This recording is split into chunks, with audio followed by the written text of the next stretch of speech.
يما يا والله حيلك. يا والله حيلك. هلا يمه. ها بشر وصل؟ وصل يما وصل.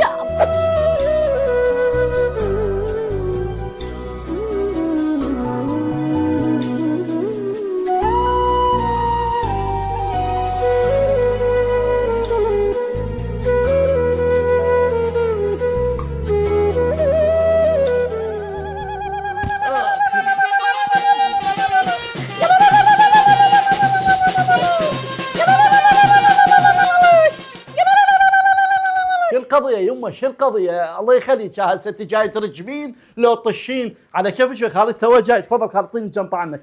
اعطيني الجنطة. اعطيني كل الهلا بيك كل الهلا بيك. الحمد لله على السلامة خالي. الحمد لله على السلامة خالي. الحمد لله على السلامة خالي. الحمد لله على السلامة خالي. الحمد لله على السلامة خالي. يمه محمد ايش بي خالك؟ تسألين على خالي صفن عنك خالي. الحمد لله على سلامتك خويا كامل. اعطيني كيك. خالي شو القضية؟ كان تراجع المشاهد تاكل لو تمثل؟ طمني شلون رحلة علاجك صارت؟ اوه مليئة بالمخاطر. شو القضية خالي؟ معالجك نمر؟ شنو مليئة بالمخاطر ليش؟ شفت الموت بعيني. اسم الله عليك خالي عمرك طويل ان شاء الله. وهسه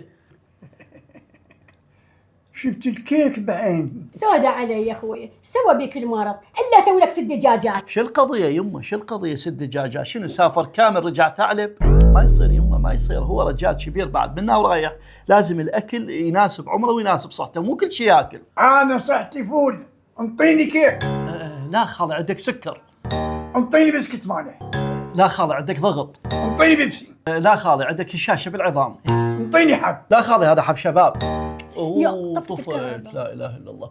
يمه تليفوني مو يمي. فتح اللايت مال تليفونك. يمه انا هم تليفوني مو يمين. الحمد لله اجت. الحمد لله والشكر. الحمد لله. بسم الله الرحمن الرحيم. خويا ظلمه شلون شفت وكلت؟ اول مرة اشوف واحد ياكل بحاسة اللمس. هذا المشهد برعاية مفروشات ليث العبادي.